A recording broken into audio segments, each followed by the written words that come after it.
There are many different types of inappropriate behaviours in sports, such as spitting on a player, hitting a player in any way, showing really aggressive behaviour towards opposition or teammates, biting anyone in any place, aggravating the opposition crowd by celebrating in an excited way, or just throwing gestures to them, throwing things at people when you're not playing sports. So, say you're out on road and you're a professional footballer, like you're with your mates and that, and you're acting inappropriate, and people see you. There's like cameras and stuff. People can record you, put it on YouTube, and put you in bad places. Molesting someone, racial comments during the sports activity, sexual activity, so messing about with prostitutes such as Wayne Rooney, drug abuse, e.g. Kyle Walker inhaling laughing gas, and gambling. Appropriate behaviour. Appropriate behaviour in sport. Shaking hands with players before and after the match, helping a player up if you trip them up or made a tackle, kicking the ball back to their goalkeeper if there was an injury involved, which represents fair play, respecting other players and the referee, no back chat to the ref, take the consequence and move on, being an appropriate role model and being sports ambassadors for the club. So going further into that,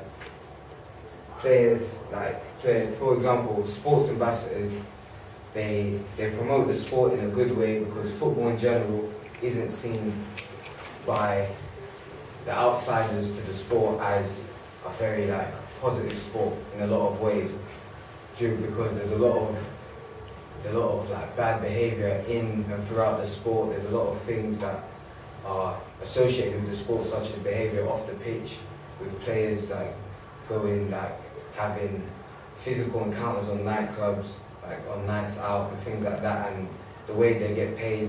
So in general, if you're an outsider towards the sport, you generally see football in a negative light, whereas sports ambassadors, what they do for football is they make the sport look better in a positive sense, because famous names like David Beckham, what they will do is they'll go out of their way to do things for a better cause, like charities, and they'll start things such as the Sky Academy, for an example, which is there to better the youth for the future, which makes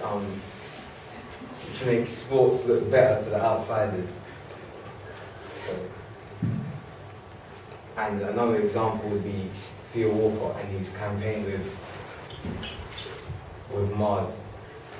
That's another example. Theo Walcott and his campaign with Mars. Theo Walcott went out of his way to come down to the Hive to play with students from Stanmore College, which means to people so the students who he played with that were from Stanmore College, they weren't all footballers. So they weren't some of them could be classed as outsiders towards the sport of football, not just sports in general. So it changes their opinion on how they see the sport and how they'll see football players and football in general, because they'll see it in more of a positive light, because they'll have a better opinion of the player. They'll think Walcott's, he's not the perception that he's thought to be, or that the media or the newspaper make him out to be. So they'll have it's a better result on sport in general. Well, inappropriate behaviour shows one of them was biting players. So biting players in sport is obviously wrong. You shouldn't be doing it.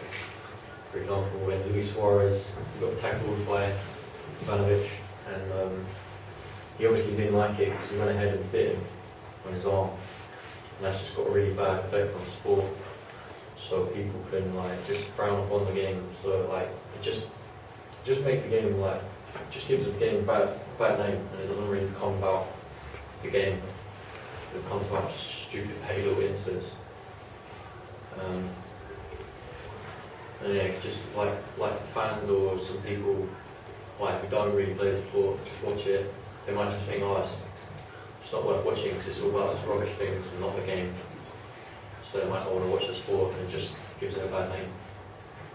But for Luis Suarez, they put him on anger management after he did it, and he got a 10-match ban. So there was consequences, and they also wanted to try and help him out and to not do it again. another factor in sport, in behaviour in sport, is role models. So, for example, there's a lot of role models out there in football, such as Lionel Messi and Didier Drogba and Jermaine Defoe, who have done a lot for like causes outside of sport. Like, for example, Jermaine Defoe has built a children's hospital back in St. Lucia, and Lionel Messi promotes a lot of charities, and he goes and he'll cut ribbons at events that start off charities, which overall are always in the media. I think occasions like that are always in the media, which means, once again, outsiders towards football will see this and they'll have a better opinion of football overall. So overall, it's quite a heavy impact on sport, football in general. As our inappropriate one, we chose racial comments. So again, that's got a really negative impact on sport. It's just you're not supposed to be doing stuff like that, and they should cut it out with football, as it's not really fair and stuff. It can get into people's heads, and they might have a bad game, and then that might ruin the whole atmosphere of the game, or the way players play, and then that might cost their team a result.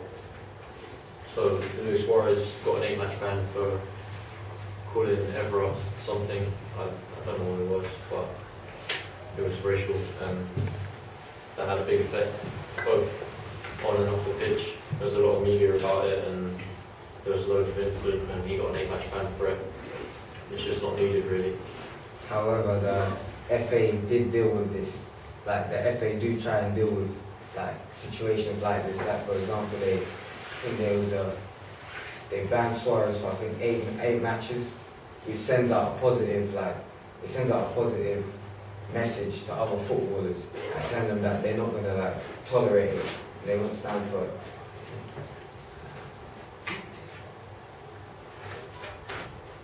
Yeah, showing them that they won't stand for that sort of behaviour.